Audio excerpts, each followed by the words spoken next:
Welcome to All Exits Closed. I have my distinguished panel with me today, Scott Ritter, Joe Lombardo, and Kristin.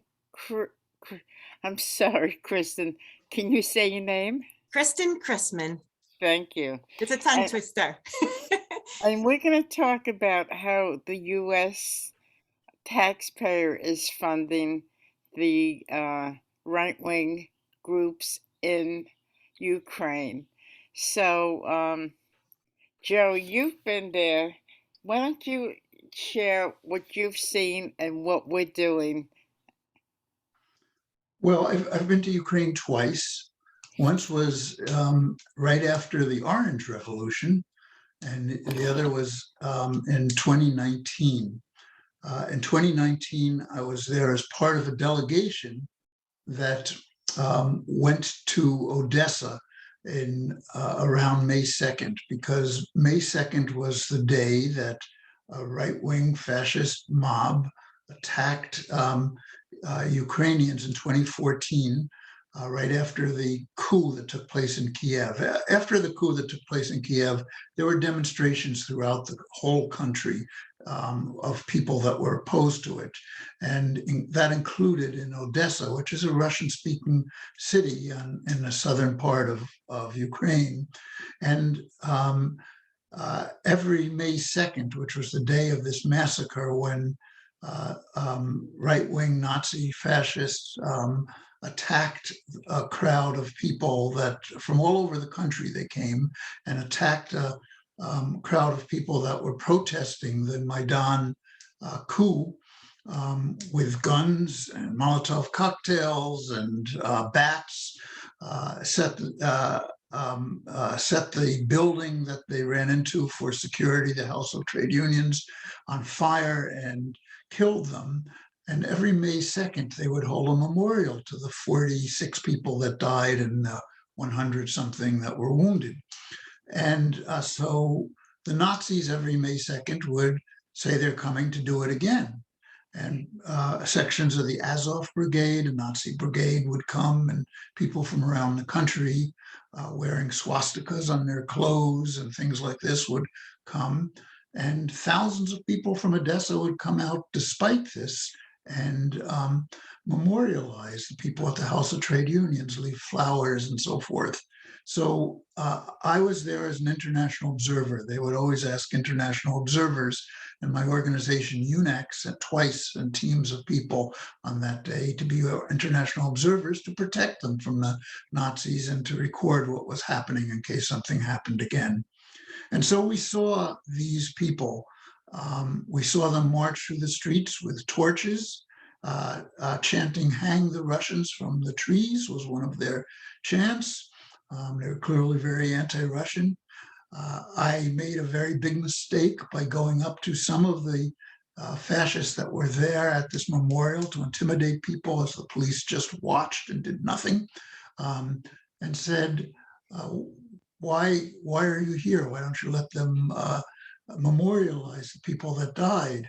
And they said, the people that died were not Ukrainian, they were Russian. And these are all Russians, they said. So it was a very clear anti-Russian message that took place. So this was my view of the Nazis. I was also at the same time up in Kiev, where we saw swastikas drawn on the walls. The hammer and sickle has been banned, but the swastika has not. And it was very clear there was a Nazi movement just on the surface. I could tell you more about the people that were in the government and the Azov Brigade and so forth, but I'll let others talk and tell you that was my experience while I was there. Scott, from listening to the news reports and reading about the news reports, how much money is the American government spending to prop up Ukraine and, like Joe said, the Nazis? Would you guess? I mean, since 2014, 2015, we've been spending around $200 to $300 million a year in military assistance up until the current round of conflict. This is money that was allocated. If you remember, this became headline news here in the United States thanks to a phone call that former President Donald Trump made to current President Zelensky in Ukraine, in which people said that he was holding the military assistance hostage. And so there was a lot of attention spent on what kind of military assistance this was. Early on, the military assistance was primarily in the form of training, in underwriting the costs of sending Ukrainian forces to participate in NATO military exercises, and to provide the Ukrainian military with what they call defensive weapons. The Javelin man-portable anti-tank weapon was the weapon of choice. And so we spent a lot of money, a couple $100 million a year doing this. There was other programs that were funded. We said we didn't have any permanent bases in Ukraine, but that's not true. We actually had 3 permanent bases and probably a 4th if you want to count Mariupol. We had one Lvov, which is to the west of Lvov, the big city in western Ukraine, where the 7th Army maintained a training command that was fully staffed, full-time staffed by nearly 200 Americans every day of the year. Now they rotated out primarily National Guardsmen, but their job was to provide this formal training program. Then there were 2 other bases where we oversaw the actual field exercises, and we had people that were rotating through these bases. The U.S. Air Force would rotate not only our own jet squadrons through, but also train the trainer units, have pilot exchanges. Then the United States Marine Corps and the Coast Guard were active in the Mariupol area. Indeed, many of the people that are fighting in Azov Steel right now, the non-Azov brigade people are from the Ukrainian Marine Corps, and they had a very close training relationship with the United States Marine Corps and indeed with Navy SEALs. So we had this full-time presence. We spent a couple $100 million a year in taxpayer money, and then when the war started, we amped that up. Within easily 2 months, we had spent another $3 billion in providing the Javelin missiles, Stinger missiles, and other. And then, of course, the big ticket items came in, Joe Biden's $33 billion package, and then the yet monetized Lend-Lease legislation passed by Congress that's been put on Biden's desk that revives 80-year-old legislation that was first put forward in 1941 to provide American weapons to the British before the United States got involved in World War II, ironically to fight Nazis. So I don't mean to laugh, but the absurdity of us taking a law that was designed to help defeat Nazi Germany and revive it so that we can funnel money in to a military organization that not only has incorporated formally into its structure Nazi units, but has allowed this ideology to permeate to such an extent that you cannot differentiate the Ukrainian military from the right-wing nationalism that gave birth to Nazi ideology. So we've gone full circle. My grandparents and the grandparents of every American, these millions of Americans who went overseas and from 1941 to 1945 to defeat Nazi Germany would be rolling in their graves. The greatest generation would be ashamed of what we've become as a nation, giving money to the very ideology that we shed our blood to defeat 7 decades ago. So it doesn't look like this is going to end anytime soon. So we're just going to continue to pour money into the Ukraine. It seems like Putin's not going to give up. It seems like we're not going to give up. I think you would safely call this a stalemate. So if it's a stalemate, billions and billions of dollars will continue to pour in to arm the Ukrainians. Am I correct? It's not a stalemate. It's not a stalemate. The Russia is Russians clearly winning. Russia's winning decisively. Yeah. The scary thing is I liken to what's going on right now to be July 1914. We have a conflict between Russia and Ukraine that's a very limited conflict. There's a reason why it's called a special military operation, because it's not war, not even close to being war. It has very limited military objectives. Zelensky's still alive. His government still functions. If this was war, Zelensky would be dead. His government would be shut down. Kiev would be destroyed. It's on the verge of becoming a war, however, not because Russia's losing, but because NATO and the United States are pouring not only so much money and weapons into Ukraine, but are looking to expand the scope of their anti-Russian operations in Europe. Finland and Sweden may very well be seeking to join NATO, and I don't know what part of Russia not allowing the eastward expansion of NATO they don't understand. I also don't understand what part of neutrality and perpetuity Finland doesn't understand. That's, of course, the 1949 treaty they signed with the then Soviet Union, carried over to Russia after they fought for 4 years alongside Nazi Germany, surrounding the city of Leningrad, killing over 1 million Soviet citizens. They're lucky the Soviets let them survive as a nation state, and now they're disregarding a treaty obligation to remain neutral, to join NATO. There's a good chance that that Vladimir Putin may declare a formal war to exist in Ukraine, and then use this as the basis for general mobilization, bringing millions of Russian men into arms, so that a broader war can be fought in Europe.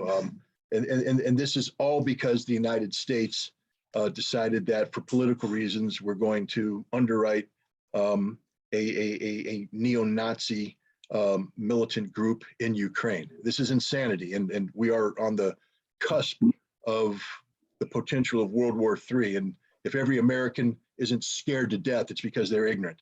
I've never been more afraid in my life. And I was in the military in the 1980s when it was the Cold War, and we lived with the threat of nuclear conflict every day. At least then I felt like we were in control of events. Right now, this is out of control because nobody really understands what our government's doing, why our government's doing it. And it's all being done in our name. But we're going to pay the price. I'm like I said, I've never been this frightened in my entire life. So, Kirsten, you've done a lot of research on what we're talking about. What do you think overall? What has been said? Well, the way I see it, the denial of the power and the significance of neo-Nazism, fascism, and the right-wing violent extremism in Ukraine is all part of this US propaganda campaign to paint the entire conflict as one of good versus evil. And we see that decade after decade. The US policymakers always paint us as the good guy fighting evil in order to uphold freedom. It's always that, always freedom. And you've got what the denial of the neo-Nazism is one element of that, because if you dismiss every single one of Russia's fears, which is what the media and politicians are doing, then, oh, Russia's not acting out of fear because those are all phony and absurd. Russia must be acting out of malice. Russia must be evil, cruel persecutor. Then when you've got this good versus evil scenario painted, it gives the policymakers an excuse to do what they want, like to wage war, to send weapons for their weapon corporation donors, to go after Ukraine and Russia economically, to kick Russia out of Europe, to kick Russia out of Europe's energy market, which I think the US policymakers have been wanting to do all along. But now they shut down Nord Stream 2, the pipeline. They pretend it's a disciplinary, moral, punitive action, but I think it was an ulterior motive. So, and I think they're able to now impose sanctions, try to sabotage Russia economically, set the stage for a coup, try to get rid of Putin, try to put in power a Russian leader who will be their puppet, who will allow them, the investors, to go in and get a hold of the energy markets, the banking sector, these sectors that Putin nationalized. Because, and I think this because I look at the evidence now, and also after studying US foreign policy and how the media responds to it for 20 years. I mean, I've studied it for 20 years, but over the decades, the US always does this. And the driving motive of US foreign policy, I always see as greed, starting with the Native Americans, land and mining and resources, to the Spanish-American War, to the Philippines, that was seen as a gateway to China. And it's always painted as good versus evil, including the whole Cold War propaganda. It was always painted as freedom versus tyranny. But communism is not the opposite of democracy. Communism is the opposite of capitalism. And communists, for example, in Greece after World War II, they're the ones who pushed out the Nazis. But then right after World War II, the British came in and the Greeks thought, oh, good, we're liberated. But then the British didn't want this democracy that the Greek communists wanted. The British wanted a king who would be a puppet to the UK. So they pushed the communists into the arms of the Greek Nazi collaborators. And you see the US collaborating with Nazis and neo-Nazis actually decade after decade in coups. This reminds me now very much of the anti-Allende campaign in Chile, when the US policymakers didn't like Allende for economic reasons, and also because they were afraid that he would make their good versus evil scenario about the Cold War kind of fall apart, because Allende, who's a socialist, would show that, oh, a socialist government can be peaceful, we can have a peaceful change of power. And Kissinger was afraid that this would set a bad example for the rest of Latin America, who might become more socialist or might become more independent from the US. And Kissinger was also afraid that this would set a bad example for the NATO allies in Southern Europe, Italy and France, who the US interfered using our tax dollars to interfere with their elections severely, as they've always done. They interfered severely with this whole coup thing for probably a decade.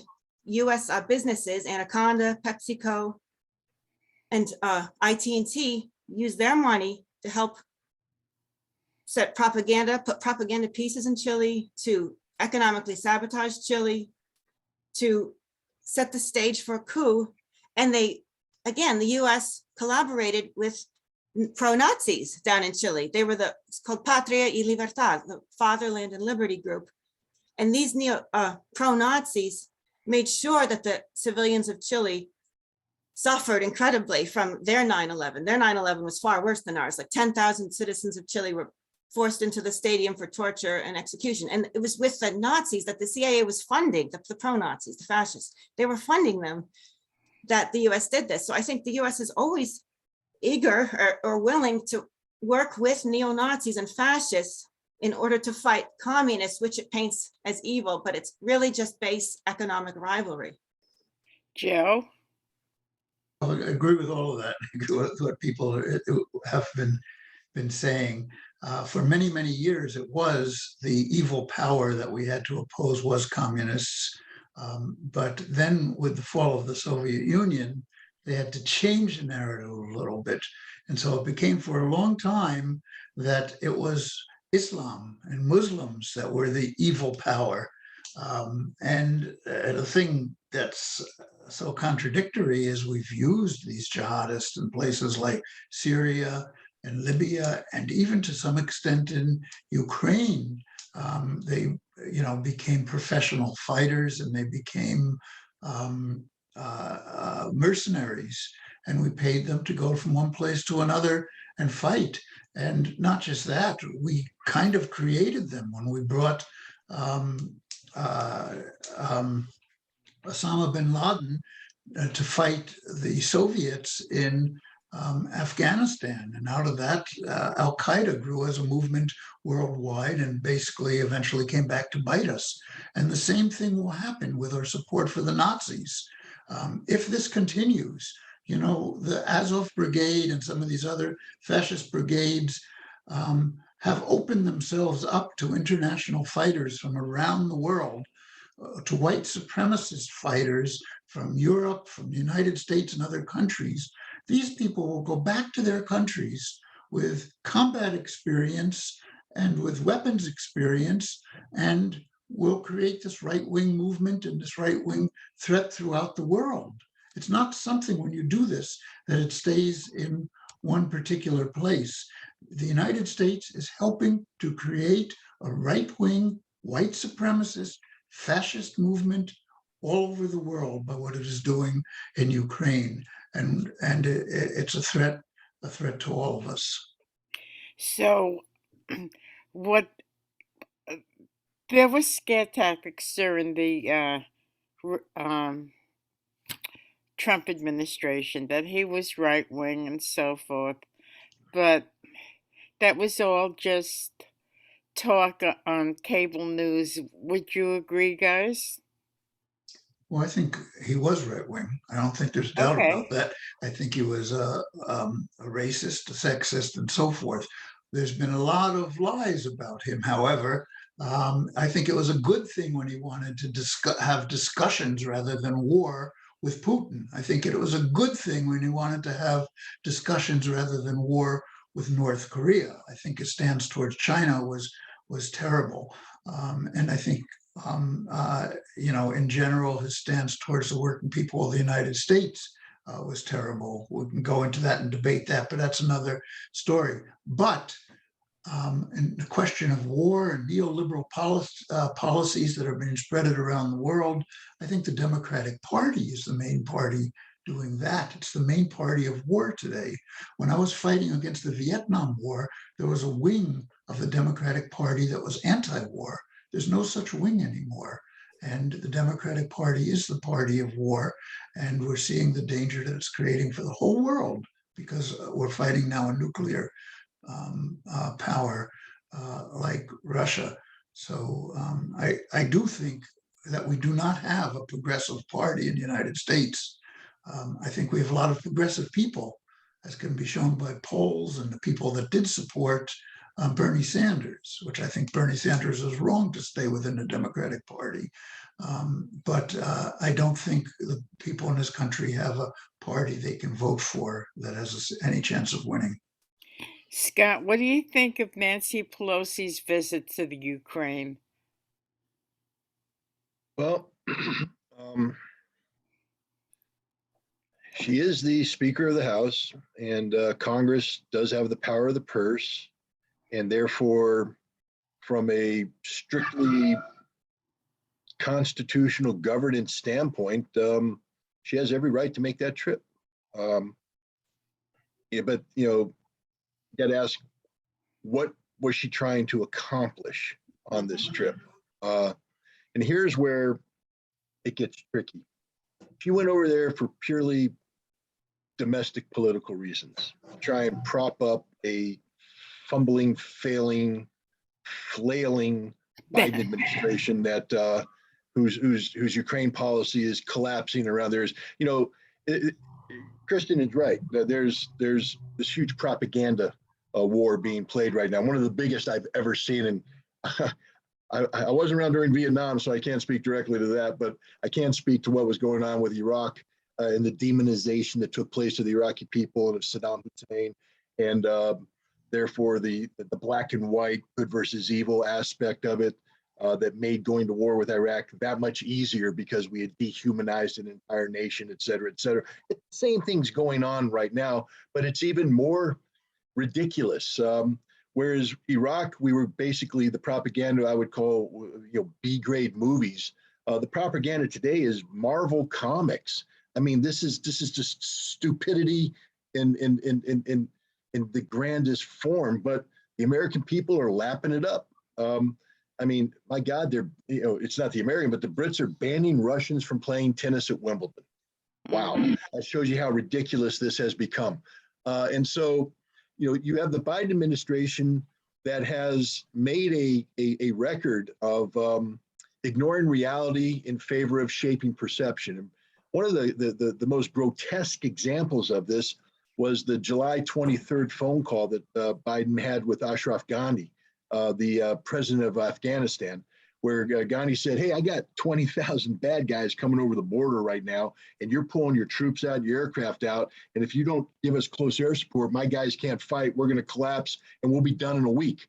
And Biden went, "Whoa, whoa, whoa, whoa, stop. I need to get on TV right now and say the exact opposite. I need you to tell everybody that everything's okay. We've got it all under control." And here's the important part. Even if it's not true. So the president of the United States told a foreign leader to lie to the world, to lie to the American people, to shape perception. And that's happening right now. Trust me, Biden is in the Situation Room being briefed by the CIA and the Pentagon about the ground truth in Ukraine today. They're giving them the simple metrics. The Ukrainians are losing 1 to 2 battalions of troops a day in dead, wounded, and prisoners of war. 1 to 2 battalions. That's 300 to 600, sometimes up to 1,200 men a day. The Russians are losing 20, 30 men a day. These metrics don't lie. You can't suffer that many casualties inflicting that little harm and expect to win this battle. So they know they're losing. And yet Pelosi goes over there and she is the third in command. She gets the same briefings and she knows we're losing, but she goes over there and she lies to the American people by pretending that Ukraine has a chance to win. And here's where the crime comes in. It's a crime enough to lie to the American people, but then you turn around and give the Ukrainians false hope. Meaning that when a normal military commander confronted with overwhelming odds, who has trained the men and women under them, loves these people as their children, willing to sacrifice their lives when necessary, but when confronted with the inevitability of defeat, does the honorable thing and surrenders to preserve the lives of those they love. And yet she's breathing false hope into them, saying, we're going to give you weapons so you can continue to fight. Not because we care about Ukraine. We don't. We wrote them off before this war even started. Because, as Lloyd Austin said, we have a new policy, which is called bleed Russia dry. So we want the Ukrainians to do our dirty work, to fight the Russians, bleed them dry. But the only people being bled dry are the Ukrainians. Their DNA, their genetic what wealth of a nation is being annihilated right now. Right now, all their men are dying, and they're all going to die if they keep fighting. And what are we giving them? This money, you can throw the money out there. We're giving them garbage. The M777 howitzer is a piece of garbage. When it fires the new ammunition that it has, because we wanted to make it lightweight, we used titanium, which cracks. And unless you have a whole bunch of spare parts and technicians capable of repairing the howitzer in 4 days, it's gone, finished. So we give them howitzers, they're going to break, and all the guys are going to be firing are dead. We're giving them Vietnam era M113 armored personnel carriers. The engines, the Ukrainians have never seen an engine like this. Most Americans alive today haven't seen an engine like the one that's in that power plant. And when it breaks, unless you have some highly skilled Texas motor boy out there or motor girl, monkey wrench, fix it, it stays broken. Ukrainians don't know how to deal with this stuff. And then we're encouraging our allies to give them the same thing. Germany, giving them 1960s era Gepard anti-aircraft equipment with Mercedes-Benz engines that even Mercedes-Benz technicians don't know how to fix anymore. And we're giving it them, knowing this is old stuff that's going to break. Everything we're giving them, none of it's new. None of it's new. It's all old garbage. The missiles we gave them, the javelins, yay, the javelin. They were all expired. Every single one we gave were expired. The Ukrainian prisoners are coming out saying, out of every 5 we fired, 4 didn't work. They just plop, poop, didn't go anywhere. And the ones that hit the tanks didn't blow up because the warheads were old. So we're giving Ukrainians all our old stuff so we can clear the barrel so we can replace it with new stuff. That's why the defense contractors are happy. None of the stuff the defense contractors are making will ever go to the Ukrainians. None of it. It will all go to replace the garbage that we're throwing at the Ukrainians, breathe false hope into a fight they're going to lose. They're going to lose tens of thousands more people. We're murdering Ukrainians right now. We, the United States of America. Well, on that note, we have to sign off because I'm sorry, I went too long. That's okay. So you pulled my string. We should continue this. So I want to introduce everybody again. Scott Ritter, Kristin Kristin I'm Christman. sorry, and Joe Lombardo. And maybe we can further this discussion at a later time. So thank you everybody for listening. Have a great day, and thank you guys for participating. Thank you.